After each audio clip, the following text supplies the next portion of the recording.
What is going on, you guys, and welcome to the Upper 90 YouTube Soccer channel. In today's video, we're talking about Chelsea being top of the table after week 7. So stick around as we dive deeper into this.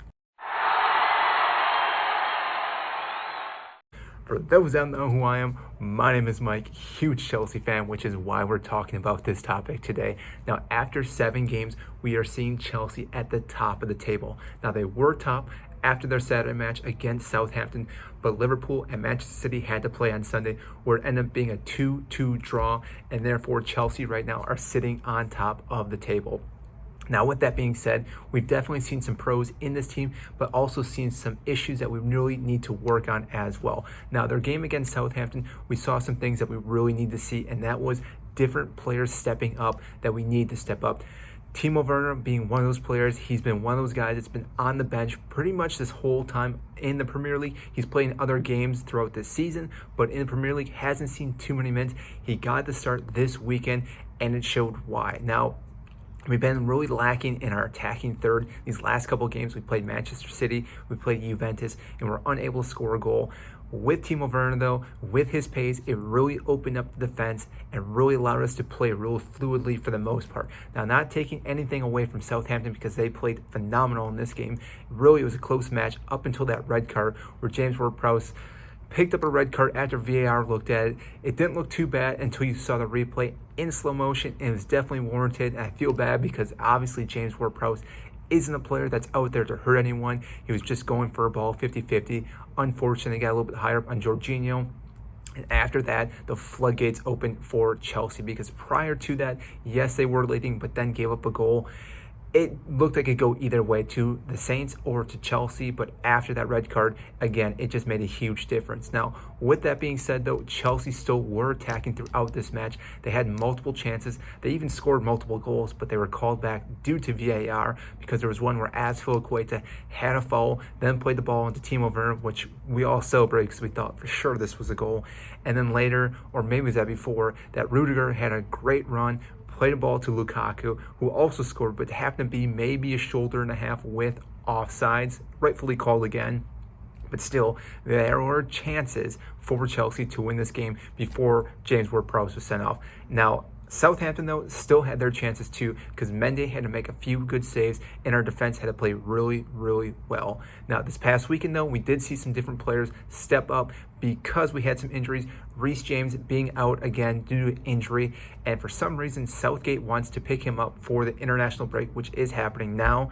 Hopefully, he doesn't go because obviously we need Reece James to heal up, get healthy, and be back in our squad because he's such a dynamic player in our right wing back position. Now, again, we had Azpilicueta there who really stepped up this game because he had an assist to Timo Werner with that lovely one-touch pass played across the box. So therefore, again, he can definitely play that position, but he's not as fast moving forward and coming back. He's a little more defensively than Reece James, whereas Reece James, again, can play in a nice cross, just like Azpilicueta, but he can get back and also do a lot more dribbling, which again is more proactive and more threatening to the defense on other teams. Now, with that being said, though, too, we also saw Chalobah, who scored again for his starting career in Chelsea. He's 2 for 2 when he starts for Chelsea in the Premier League. So again, maybe this guy should start more and more games just because he keeps scoring. It was a lovely header that came from It was a lovely header that came from Ruben Loftus-Cheek that went to the back post where he was there to knock it in with his head as well to give us that lead. Now, again, like I said, from this game, what we saw, though, was, again, different players stepping up. We saw Chilwell as well, who hadn't gotten a start yet this entire season because Alonso was starting, and he got the start. Yes, he did lead to the PK that did lead to James Ward-Prowse scoring a goal against us, but besides that, he looked phenomenal in this game. He was part of all our attacking thirds. He was making all the crosses. He took the corner kicks, which again led to that header from Ruben Loftus-Cheek, which again led to our first goal. And he also scored that third goal, which again, it was a little bit chaotic because we hit the post twice and then Chilwell hit the ball and you couldn't really tell if it went past the line. But again, due to VAR goal line technology, we were able to see that he scored and it was just razor thin over the line. But again, the right call was made. So thanks to technology, this game went our way, which doesn't usually happen for us. So again, I'm a little surprised that we actually had more calls go towards us to winning this match, because most of the time it always feels like we're always getting the bad calls, that the other teams are getting the more controversial calls going their way. But again, this week we got the calls that we deserved and were rightfully chosen. So I'm happy for that. And obviously, I'm really happy for Timo Werner because he was man of the match. Hopefully, he can start more games. Now, again, I do like Kai Havertz, so hopefully he can get back in. But I think Timo Werner plays a little bit better with Lukaku because, again, he has that pace that he can make runs and pull defenders away from Lukaku, which then opens up him to maybe get a shot or two. But he also can play off to those sides and play balls into the box as well, which, again, is very vital for our team, whether that is then Lukaku, one of our midfielders can be there, or even a defender that can sometimes step up as well.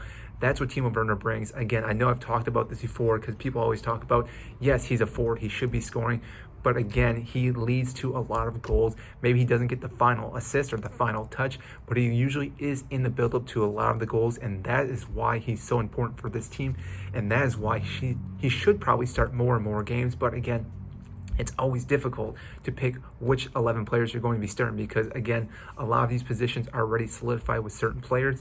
Like I said, Lukaku's most likely going to start each and every game unless he has a really bad form, which, yes, he hasn't scored in the last 3 games, but I wouldn't say he's having bad form. He's still present. He's causing chaos in the box. So therefore, again, he's doing what he's been bought to do. Yes, we need him to score goals, but again, he is helping us score goals, and therefore he's doing his job. As our midfield, again, we saw Jorginho come off the bench, which again, I think we're trying to give him a little bit more rest, but we still need to come on. And we also saw Mason Mount come back, which is huge because again, he's been hurt, and he's one of those players that definitely can change how we play on the pitch. As we even saw when he came on, we looked like a whole different team. He just flipped that switch for us, which again was a huge difference in this game, which again I think is why after he came on, Jorginho came on, we definitely played different. Again, I know there was a red card, but we definitely played a different style with those guys on, and therefore obviously Tuchel wants to play these guys, but definitely needs to give them rest. After hurt, he can't play him either. But moving forward, if Mason Mount doesn't go on international duty, he should be able to rest up and should be ready for our next game, which is against Brentford. Now, Brentford is a team that shouldn't be really a breeze at all, which again, they've been promoted this season, but they've definitely knocked out some big teams already. They beat Arsenal, which again, you can say what you want about that. And they just beat West Ham, which that itself is a big match because West Ham themselves are doing great this season. And the fact that they beat them 2-1, yes, it was a late goal for them and they won 2-1. But overall, Brentford is not backing down against any competition, and therefore I can see them being a challenge for Chelsea.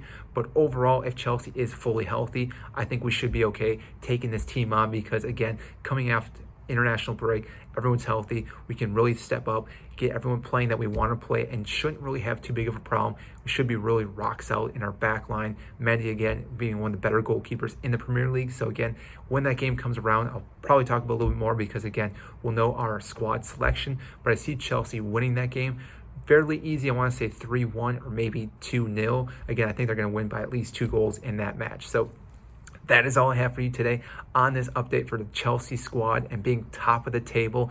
If you are new to this channel, make sure to like and subscribe down below. I greatly appreciate that. That helps grow this YouTube channel, helps get this video to more and more fans of this sport. So that is all, and we will see you next time.